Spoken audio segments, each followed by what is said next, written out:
गाड़ी बता नहीं किस से ये ऊपर बना मीटर लाइट। चलो चलो जी कैमरा चलो उठ जाओ। राम राम मंडळी मित्रांनो, राम राम। तर आपल्याकडं मित्रांनो BS6 ॲक्टिवा BS6 आलेली आहे। तर आता ही गाडी काय होलं तर नेमकं 8 ते 15 दिवस झालं बंद आहे। बंद असल्यामुळं गाडी बंदच पडली। ह्याच्यामध्ये काय होलं तर फक्त इथं चेकलाईट येत होती, हे बघा चेकलाईट, इथे चेकलाईट येत होती। आता याला काय होलं का, हे आपण ब्रेक मारला सेल्फ उचलत नाही, हॉर्न वाजत नाही। आता हे बघा इंडिकेटर चालू केलं, इंडिकेटर येऊ लागले, इकडं मारा इकडं मारलं, इकडलं इंडिकेटर चालू आहे। बाकी सर्व काही सेल्फ तर कुठलंच काही काम करत नाही ना, सेल्फ उचलत नाही। किक मारली तर गाडी स्टार्ट होते।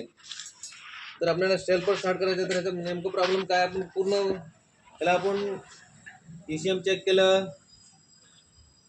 त्याचे इथले रिले वगैरे चेक केलं, फ्यूज नवीन टाकले सर्व, त्याला मशीन लावलं, मशीनमध्ये पण काही दाखवत नाही, मशीनचं कुठलं मशीनमध्ये काही नाही। आपले OBD स्कॅनर लावलं तर OBD स्कॅनर दाखवतो, आपले OBD स्कॅनर घेऊन येते, OBD स्कॅनरमध्ये पण काही दाखवत नाही ना।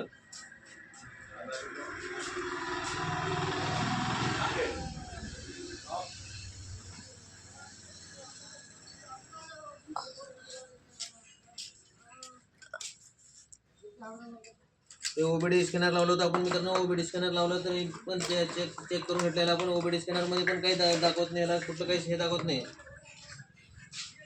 तर आता नेमकं फॉल्ट काय, आपण त्याला आपण पूर्ण वायरिंग काढून चेक करणार आहे। तर कुठं आला नेमका फॉल्ट हा बघायचा आपल्याला, तर आपण याला पूर्ण वायरिंग काढून आणि बघू, चेक करू। तर मित्रांनो काय कोण्या ठिकाणी काय होते, आपण हळूहळू थोडं स्टेप बाय स्टेप चेक करत आहोत। तर आपण स्टार्टिंग कुठं चालू करायचं, आता एक फ्यूज बॉक्स आहे, आता फ्यूज बॉक्स पासून चालू करायचं आपल्याला। फ्यूज बॉक्स पासून चालू केलं तर आपल्याला या पाठीमागणं बघायचं, पाठीमागणं बघत आलं तर मित्रांनो हे वायरिंग बघा अशा ठिकाणी थोडं कॅमेरा झूम करा आणि दाखवा। हे बघा वायर कसं कटलेलं आहे बघा, हा असं वायर कटलेला आहे बघा, हे बघा। आता मला स्वतः ते म्हणलं तर तुम्हाला पण स्वतःवर आहे गाडी। फॉल्ट छोटा फॉल्ट आहे पण स्वतःवर जास्त आहे, थोडं बारकाईने लक्ष देणं गरजेचं आहे। आता आमच्याकडे आज काम कमी असल्यामुळं आपण त्याच्यावर लक्ष दिलं, नाहीतरी आणखी असंच पेंडिंग पडली असती गाडी। तर मित्रांनो आता ह्याला हे वायर लावून आपण जॉईंट केल्यानंतर काय होतं नेमकं, आता काय काय चालू होते ते आपण बघू।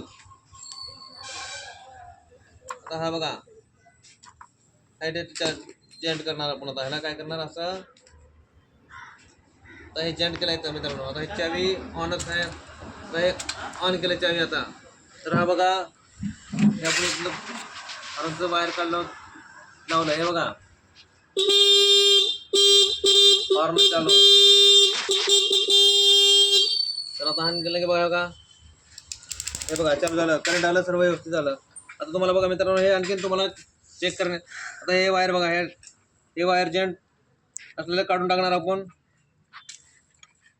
हा बघा काढला, आणखीन इकडे दाखवा हॉर्न मारून, हे बघा हॉर्न बंद, हे सेल्फ मारा, हा सेल्फ बंद।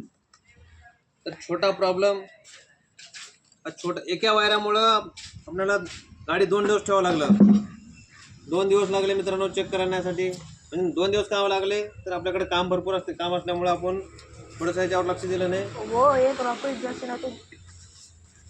तर मित्रांनो आता आपण ह्याला काय करू, सर्व व्यवस्थित हे बघा, आता हे बघा आणखीन हे लावलं, आता ह्याला हे बघा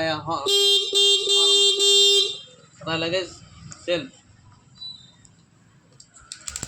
हा बघा आला। आता हेचं प्लग कॅप काढलेलं आहे आपण, करंट वगैरे व्यवस्थित दिलेलं आहे।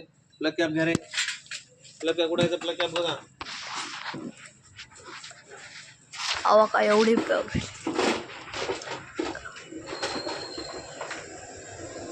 मित्रांनो आता आपण ह्याला त्याची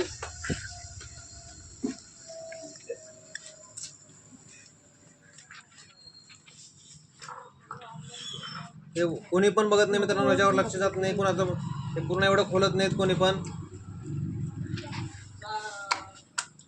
आणि पूर्ण झाकून असल्यामुळं वायरिंग ह्याच्यावर लक्ष जात नाही.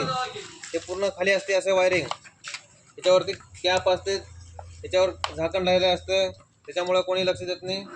आणि पूर्ण खोलून जेवढं होईल तेवढं ह्याला काढूनच आपण भेटलेलं आवश्यक चांगलं असते आणि फाल्ट इझिली निघून जातं. तर चला मित्रांनो, आता याला आपण चिकट टेप लावायचं राहिलं. आणखीन तुम्हाला हे करण्यासाठी हे केलं चिकट टेप लावून तुम्हाला स्टार्ट करून दाखवणार आहे. गाडी आपलं कॅप लावलं आहे, बाकी सर्व हा बघा.